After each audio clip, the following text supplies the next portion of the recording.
بسم اللہ الرحمن الرحیم۔ فیکٹیکل کے معزز ناظرین کو السلام علیکم۔ ناظرین محترم، اگر ہم جانوروں پر ظلم کرنے والے انسانوں کی بات کریں تو اکثر اوقات ایسے واقعات منظر عام پر آتے رہتے ہیں۔ اسی طرح ایسے بھی کئی ایک لوگ ہیں جو کہ جانوروں پر رحم دلی کی وجہ سے مشہور ہیں۔ جس طرح ان بے زبان جانوروں پر ظلم کی داستانیں ناظرین تک پہنچانا ضروری ہے، اسی طرح ایسے ہیروز کی حقیقی داستانیں بھی موجود ہیں جو کہ ان جانوروں کی مدد کرنے کے لیے ہر حد سے گزر جاتے ہیں۔ ایسی ہی تلابشو شیخوف کی کہانی ہے جو کہ تاجکستان کا باشندہ ہے۔ یہ بوڑھا ایک دن اپنے ایک دوست کے گھر گیا تو اس نے ایک ریچھ کا بچہ دیکھا۔ اس کے مالک سے استفسار کرنے پر اس کو پتہ چلا کہ یہ ریچھ کا بچہ ان کو جنگل میں زخمی حالت میں ملا ہے۔ اس کے پاؤں میں گولی لگی تھی اور اس کی بدقسمت ماں کو شکاریوں نے گولی مار کے ہلاک کر دیا تھا۔ اب یہ ریچھ کا بچہ جنگل میں بے یار و مددگار موجود تھا اور عین ممکن تھا کہ یہ یا تو بھوک سے مر جاتا یا پھر درندوں کی خوراک بن جاتا۔ اس کے دوست اس کو اس وجہ سے اٹھا کر اپنے گھر لے آئے۔ تلابشو کو یہ ریچھ کا بچہ بے حد پسند آیا اور اس نے ان سے اسے خریدنے کا منصوبہ بنایا۔ اس کے پاس اس کو خریدنے کے لیے بہت بڑی رقم تو نہیں تھی، لیکن ان لوگوں کو یہ جو دے سکتا تھا اس نے دینے کا فیصلہ کیا۔ تلابشو نے ان کو ایک بکری اور ایک آٹے کا تھیلا دے دیا اور اس کے دوست اس سودے پر رضامند ہو گئے۔ وقت کے ساتھ تلابشو اور اس ریچھ کی آپس میں دوستی ہو گئی۔ تلابشو نے ایک مشہور شو کے نام پر اس ریچھ کا نام ماریا رکھ دیا اور اب وہ اس کی ایک بچے کی طرح پرورش کرتا تھا۔ اگرچہ اس کی ماں کو شکاریوں نے مارا تھا، لیکن یہ ریچھ انسانوں کے ساتھ بے حد مانوس ہو گیا تھا۔ انسانوں کے آگے ڈانس کرنا اور بچوں کو خود پر سواری کروانا اس ریچھ کے لیے ایک عام سی بات تھی۔ یہ بوڑھا اس ریچھ کو اپنی اولاد کی طرح پالتا تھا اور اسے اپنے ساتھ لے کر ازبکستان، قزاقستان اور کرغزستان بھی گیا۔ ان دونوں کی دوستی نے کئی لوگوں کو محظوظ کیا، لیکن اس دنیا میں کسی بھی چیز کو دوام نہیں حاصل۔ تقریباً 80 سال کی عمر میں یہ بوڑھا 2012 میں فوت ہو گیا۔ اب اس کا یہ دوست اس دنیا میں اکیلا رہ چکا تھا اور اس کا کوئی وارث نہیں تھا۔ کہا جاتا ہے کہ یہ ریچھ اس بوڑھے کی موت کے صرف 2 ماہ بعد ہی فوت ہو گیا، لیکن حقیقت یہ نہیں ہے۔ جب اس ریچھ کا مالک مر گیا تو اس کو دوشنبے چڑیا گھر والے اٹھا کر لے گئے۔ اس چڑیا گھر کے ڈائریکٹر نے کہا کہ جب ہم اس کو اٹھا کر لائے تو یہ اپنی نئی قید والی زندگی اور اپنے مالک کی موت پر بے حد افسردہ تھا اور اس نے کئی دنوں تک نہ تو کھانا کھایا اور نہ ہی سر اٹھایا۔ اس چڑیا گھر کے ڈائریکٹر نے مزید بتایا کہ آہستہ آہستہ اس ریچھ کا یہ زخم مندمل ہوتا چلا گیا اور اس کا موڈ بھی بہتر ہوتا گیا۔ اب یہ ریچھ ایک بار پھر سے خوش نظر آ رہا تھا اور وقت کے ساتھ یہ ریچھ چڑیا گھر کے سٹاف کے 2 لوگوں کے ساتھ بہت زیادہ اٹیچ ہو گیا۔ نہ جانے کیوں، لیکن اپنی ماں پر انسانوں کے ظلم کے باوجود یہ انسانوں کو بے حد پسند کرتا تھا۔ اسے شاید معلوم تھا کہ ہر انسان ایک جیسا نہیں ہوتا۔ اس بوڑھے کا بیٹا جو کہ اب 18 سال کا ہو چکا تھا، وہ نہ صرف اپنے باپ کو بلکہ اپنے باپ کے اس پالتو جانور کو بھی بہت زیادہ یاد کرتا تھا۔ اس لیے وہ اکثر اس ریچھ کو ملنے کے لیے اپنی ماں کے ساتھ چڑیا گھر جایا کرتا تھا۔ اس نے بتایا کہ اب یہ ریچھ بھی کافی بوڑھا ہو چکا ہے اور اس کی دیکھنے کی صلاحیت کافی کم ہو چکی ہے، لیکن ابھی بھی یہ دور سے ہمیں سونگھ لیتا ہے اور پھر اس کی حالت دیکھنے والی ہوتی ہے۔ یہ اپنے پچھلے دونوں پاؤں پر کھڑا ہو کر اپنے جذبات کا اظہار کرتا ہے اور بعض اوقات مجھے اور میری ماں کو اکیلے دیکھ کر اس کی آنکھوں میں آنسو بھی نظر آتے ہیں۔ یقیناً یہ ریچھ بھی بوڑھے کو یاد کرتا ہوگا جس نے اس کو اپنی اولاد کی طرح پالا۔ اس نے مزید بتایا کہ جب اس کو چڑیا گھر میں لایا گیا تو یہ ہم سے بہت ناراض تھا۔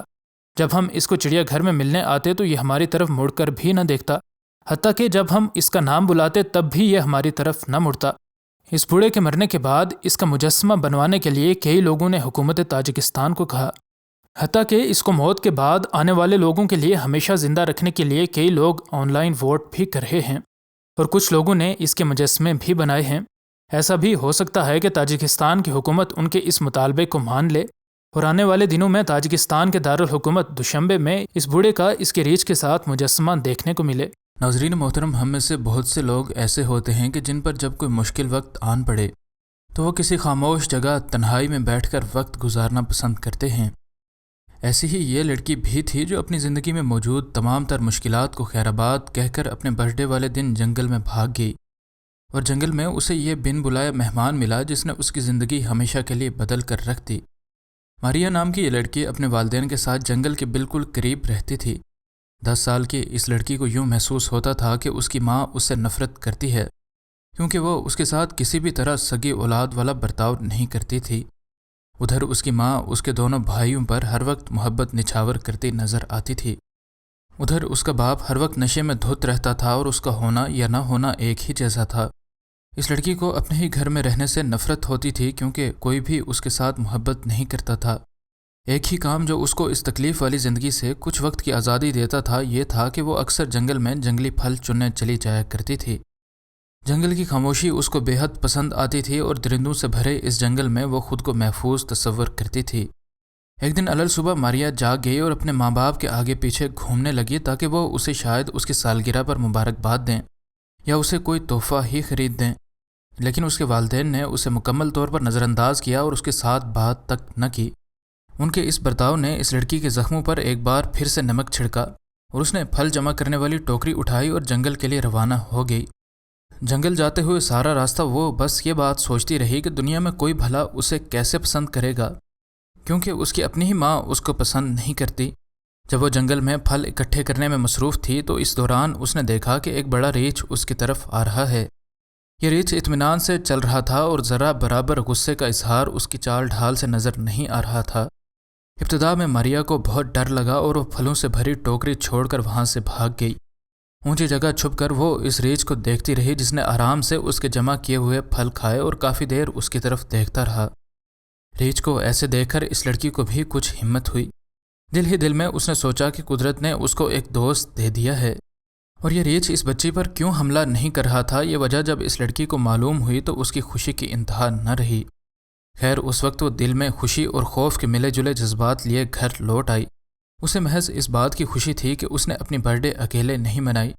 جب وہ گھر واپس لوٹی تو اس نے دیکھا کہ اس کا باپ گھر کے باہر اس کا انتظار کر رہا ہے اور اس کے ہاتھ میں ایک خوبصورت سا کھلونا ہے۔ یہ کھلونا ماریا کو دیتے ہوئے اس کے باپ نے اپنی بیٹی کو گلے لگایا اور اس کو مبارک بھی دی۔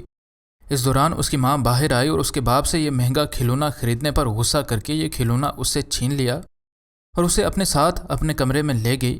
باپ نے اسے یہ کھلونا واپس لینے کی کوشش کی لیکن اس نے کہا کہ یہ کھلونا وہ دکان والے کو واپس کر کے پیسے واپس لے گی، کیونکہ اس مہنگے کھلونے پر پیسے ضائع کرنے کی کوئی ضرورت نہیں تھی۔ روتے روتے ماریا کی آنکھ لگ گئی اور صبح اٹھ کر وہ پھر سے جنگل چلی گئی اور اس کو یہ ریچھ آج پھر ملا اور اس نے اس کو پھر سے پھل ڈالے۔ کئی دن ایسے ہی گزرنے کے بعد اب یوں لگ رہا تھا کہ یہ دونوں دوست بن چکے ہیں۔ اب روزانہ یہ دونوں جنگل میں ایک دوسرے کے ساتھ دور سے ہی لیکن کچھ وقت اکٹھے گزارتے۔ ماریا کو پتہ نہیں تھا کہ اگر وہ اس خطرناک ریچھ کے پاس بھی چلی جائے تو وہ اسے کچھ بھی نہیں کہے گا۔ آج جب وہ اپنے گھر واپس لوٹی تو اس نے گاؤں والوں کو جنگل میں موجود ایک خطرناک ریچھ کے بارے میں باتیں کرتے ہوئے سنا۔ ان نے اس ریچھ کو مارنے کا منصوبہ بنایا کیونکہ انہیں ڈر تھا کہ کہیں یہ کسی انسان کو نہ مار دے۔ اس لڑکی کو اندازہ ہو چکا تھا کہ اس کے نئے دوست کے دن اب گنے جا چکے ہیں اور اب ایک بار پھر سے وہ بہت پریشان تھی۔ وہ جنگل میں گئی تاکہ کسی طرح اس ریچھ کو بھگا سکے لیکن وہ اسے کہیں بھی نہ ملا۔ راستے میں اسے شکاریوں کا ایک گروہ اپنی بندوقیں کاندھے سے لٹکائے جنگل کی طرف جاتے ہوئے نظر آیا تو اس کی امیدیں ختم ہو گئیں اور وہ روتی ہوئی گھر لوٹ آئی۔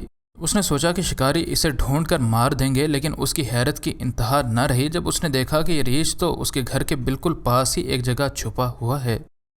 اسی دوران ماریا کو جنگل سے آتے ہوئے شکاریوں کی آوازیں آنے لگیں جن نے اس ریچھ کو دیکھ لیا تھا اور وہ اس کو اب گولی مارنے ہی والے تھے کہ اچانک سے دور سے کسی شخص نے ان کو ایسا کرنے سے منع کیا۔ پاس آنے پر شکاریوں کو پتہ چلا کہ یہ لوگ اس علاقے کے پولیس والے ہیں اور ان لوگوں کو مجبوراً رکنا ہی پڑا۔ یہ عورت جو کہ پولیس والوں کو اپنے ساتھ لے کر آئی تھی اس نے آتے ہی اس ریچھ پر محبت سے اپنا ہاتھ اس اعتماد کے ساتھ پھیرا جیسے وہ کوئی جنگلی جانور نہیں بلکہ اس کا اپنا پالتو جانور ہو۔ یہ سین دیکھ کر ہر کوئی حیران رہ گیا۔ اسی دوران ماریا کا باپ بھی ادھر آ گیا اور اس نے اس عورت کو اس کے نام سے بلا کر کہا کہ الوائر کیا یہ تم ہو؟ ماریا کو کچھ سمجھ نہیں آ رہی تھی لیکن پولیس والوں کو سب کچھ معلوم تھا۔ بعد میں اس کو پتہ چلا کہ الوائر ہی میری اصل ماں ہے اور جب وہ چھوٹی تھی تو اس کا باپ اس کی ماں کو طلاق دے کر اس کو اپنے ساتھ لے کر اس جگہ آ گیا تھا۔ ماریا کو اب اپنی سوتیلی ماں اور اصل ماں دونوں کے بارے میں ہی پتہ چل چکا تھا اور اسے یہ بھی پتہ چل چکا تھا کہ یہ ریچھ اس پر کیوں مہربان تھا۔ اس کی ماں نے بتایا کہ میں شہر میں ایک سرکس چلاتی ہوں اور اس ریچھ کو میں نے بچپن سے پالا ہے اور یہ نہ صرف مجھے جانتا ہے بلکہ یقیناً اس نے تمہیں بھی نہیں بھلایا، حالانکہ تم بہت چھوٹی تھی جب تمہارا والد تمہیں وہاں سے لے کر بھاگ گیا تھا۔ ماریا نے فوراً سے اپنی ماں کے ساتھ رہنے کی درخواست کی جسے اس کی اصل ماں نے بخوشی قبول کر لیا۔ اس کی ماں نے اس کو مزید بتایا کہ بوڑھی عمر کی وجہ سے میں نے اس ریچھ کو سرکس سے آزاد کر دیا تھا تاکہ یہ جنگل میں اپنا آخری وقت گزار سکے۔ مزید نئی ویڈیوز کے لیے ہمارے چینل کو سبسکرائب کر لیں۔ انشاءاللہ ملتے ہیں اگلی ویڈیو میں۔ فی امان اللہ۔